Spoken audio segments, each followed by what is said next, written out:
Pernah gak sih lo benci banget sama orang sampai lo gali mayatnya dan adilin dia di meja hijau? Welcome to Fakta Menurut Sejarah Part 1. Nggak terlalu banyak informasi ya terkait Paul Stephen ke-7 atau ke-6. Bahkan sejarawan aja nggak tahu persis terkait namanya. Tapi yang mereka tahu pasti ada kejadian gila yang dia lakuin saat di kepausan. Tahunnya 897. Cara Stephen jadi paus itu nggak begitu jelas. Tapi diketahui dia didukung oleh keluarga Roma yang berkuasa dan nggak suka kepausan saat itu. Paus sebelumnya, Paus Formosus, telah meninggal dengan tenang selama 7 bulan. Tapi itu nggak akan bertahan lama.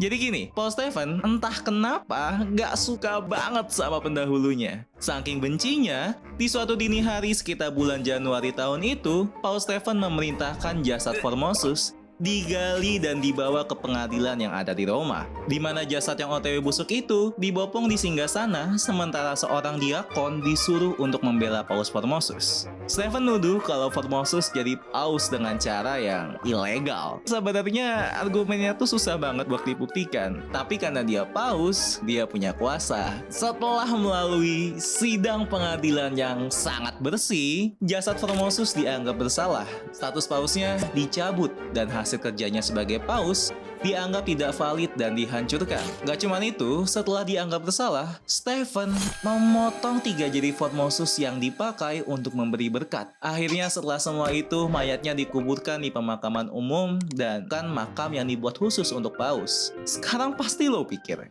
ini udah selesai kan? Enggak, malah makin jadi.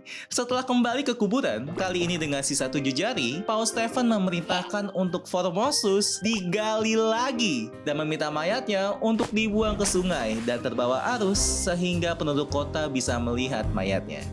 Nggak heran ya kalau masyarakat Roma nggak terlalu suka paus mereka sebelumnya dimutilasi bahkan setelah meninggal. Ternyata argumen yang disampaikan oleh Stephen di pengadilan itu bohongan. Dan alasan rasa benci yang nggak mati-mati itu dikarenakan Formosus jadiin Stephen menteri di gereja yang dia nggak setujuin.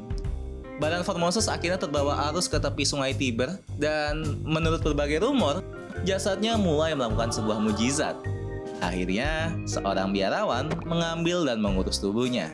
Masyarakat Roma marah dan karma OTW menabok Paul Stephen. Gak lama setelah ngelakuin skandal itu, sebuah pemberontakan besar terjadi di Roma. Dan Stephen dibuang ke penjara yang sebulan kemudian dijatuhkan hukuman mati digantung sampai tewas. Paus Formosus dikembalikan ke pausannya dan namanya pun dibersihkan.